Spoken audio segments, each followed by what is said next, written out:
What is going on, YouTube? Fascinating graveyard, right next to a fascinating schoolyard, full of the joyous sounds of children running, screaming, jumping, little boys punching little girls in the arm, only because they like them. Or at least that's what I did when I was a child. Fun times. Fun times.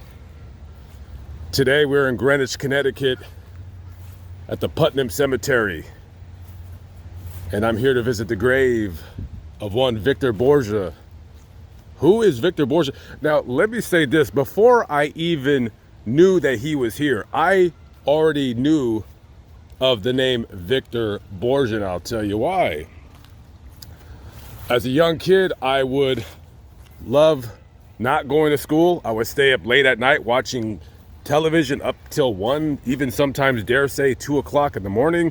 My mom would try to wake me up for school the following day, and I would just give her the cold shoulder, and she'd get tired of forcing me to go to school. Hey, I didn't want to go to school. I just wanted to be a YouTuber. I seen it coming, guys. At the ripe age of 7, I seen this life coming for me. So I would watch TV, and these infomercials that would come on for about, say 5 minutes, about 1 o'clock in the morning, would show this man with gray hair playing the piano, jumping up and down, and then telling jokes, and the whole audience would be laughing. I said, who is this guy? And they say, buy the best of Victor Borsch VHS tape, only $19.95. And that is a infomercial that has always resonated with me throughout my years. Victor was born in Copenhagen, Denmark on January 3, 1909, the same year that my great-grandmother was born. God rest her soul. I miss her to this very day.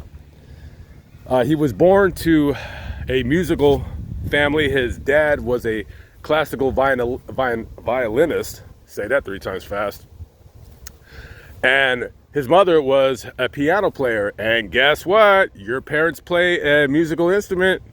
Guess I got to play one too. And so Victor's mother taught him, started lessons at about 2 years old on how to play the piano.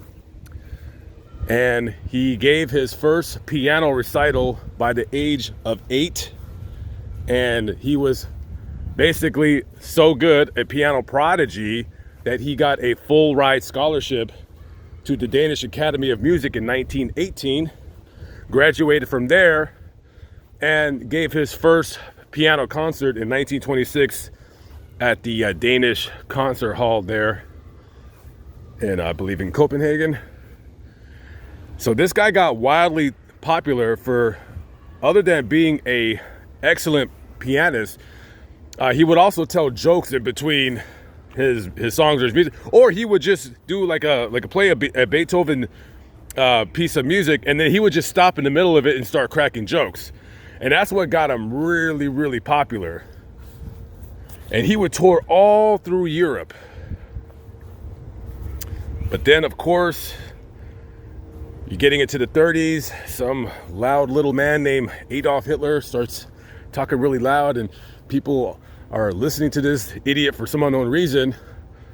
And Victor, being the son of Jewish parents and himself being Jewish, would often crack jokes about Adolf Hitler, about the Nazis, about Hitler being, let's just say, sexually, anatomically incorrect. You might want to look that up.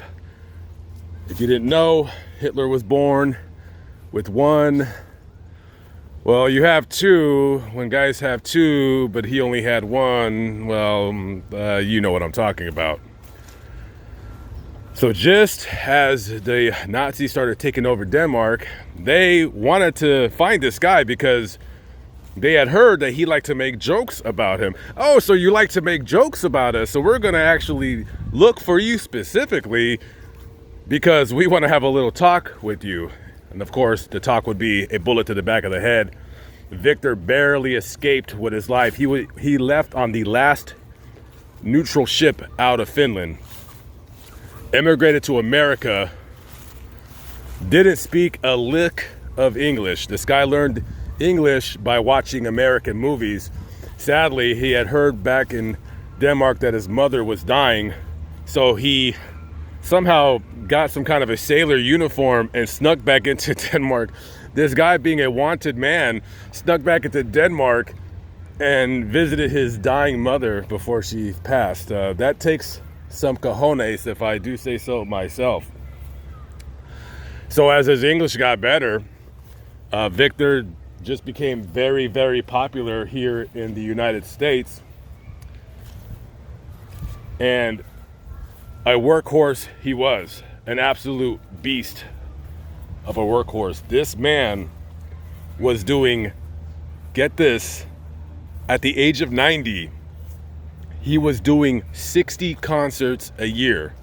Now listen, when you're 90, do you really want to play piano? You've been playing piano for over 80 years. I mean, you can only imagine his hands possibly having arthritis, and maybe you just want to kick back and relax, Victor.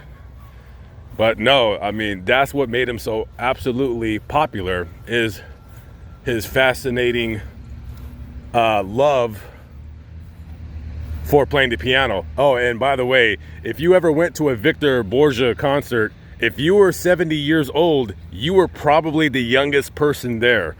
Let's just say his demographic was definitely, the more experienced person in life, if you know what I mean. Victor visited Denmark for the last time,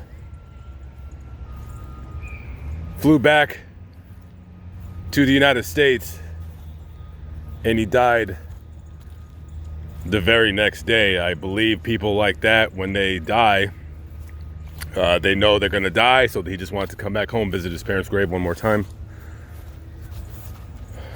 before he left. And he died at the age of 91. And this is his grave. He is buried next with his second wife. So you're probably wondering, well, he's buried in two different places. Well, yeah, so half of his ashes are buried here, and the other half are buried with his parents in Denmark.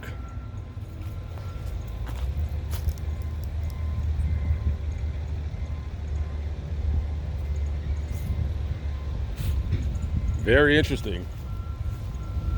By the way, if you guys want to come out here to Putnam Cemetery and visit Victor Borsch, look for these children right here. And when you drive into the cemetery, you're going to see a gravel area over there to park. Just get out of your car and start heading up this hill, and you will see Mr. Borsch. Okay, guys. I'm glad this man made it out of that place before that bum was able to get his hands on him. Rest in peace to Victor, guys. Fascinating Graveyard. I'll catch up with you on the next episode. Peace out.